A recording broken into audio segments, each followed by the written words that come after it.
So the first thing that we are going to do is we are going to prep our wood panel. And the way that I like to do that is on the back side of it, I take some of this finishing wax and a little scrap piece of cloth and I rub it all over the back of the canvas.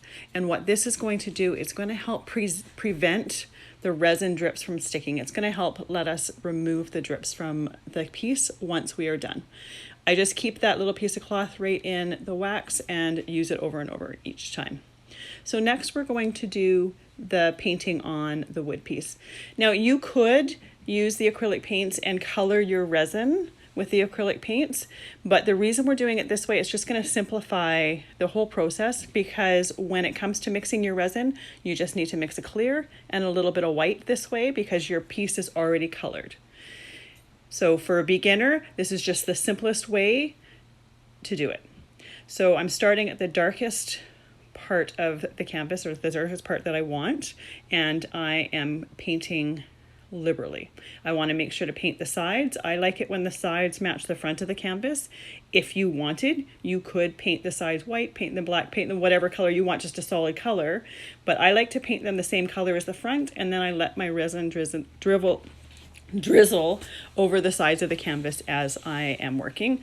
I just prefer that look. I know I've seen some where people just use the resin on the front of the piece and that is it. It's completely your preference what you want to do. So what you may not see me doing is I'm regularly dipping my brush into water to help the paint move. This particular paint is fairly thick. It's got really nice pigment to it, so I'm just dipping my paintbrush in the water to help the paint move around the board.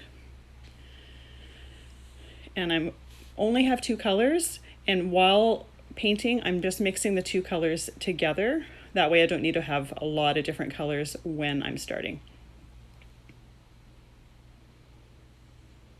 And as I'm going, obviously you're seeing me do the sides as well. We're only going to need to do the top about 3/4. We don't need to do where the sand is going to go because the sand is going to cover the board mostly. And if we see a little bit of the board below that, personally, I don't mind that. If it bothers you, you could get a sand colored paint and then paint it, but I left it as is. It didn't bother me to be able to see a little bit of the board peeking through the sand and the resin.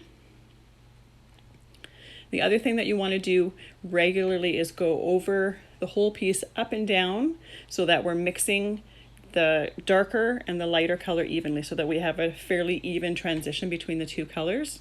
We don't want to have a light stripe and a dark stripe. It just looks a little bit more natural if there's a natural transition between the two of them. And again, making sure the sides are completely covered. Because we are using clear resin, if you see any wood popping through the color on the side, that will be visible. So we want to make sure that we have all of the wood covered so that we don't see wood right through the resin. And you're just going to keep doing this until you have the piece exactly how you want it to be. And then you let it dry. And really acrylic paint takes maybe an hour to dry. It doesn't take a really long time to dry, but you do want to make sure that it is completely dry before you start.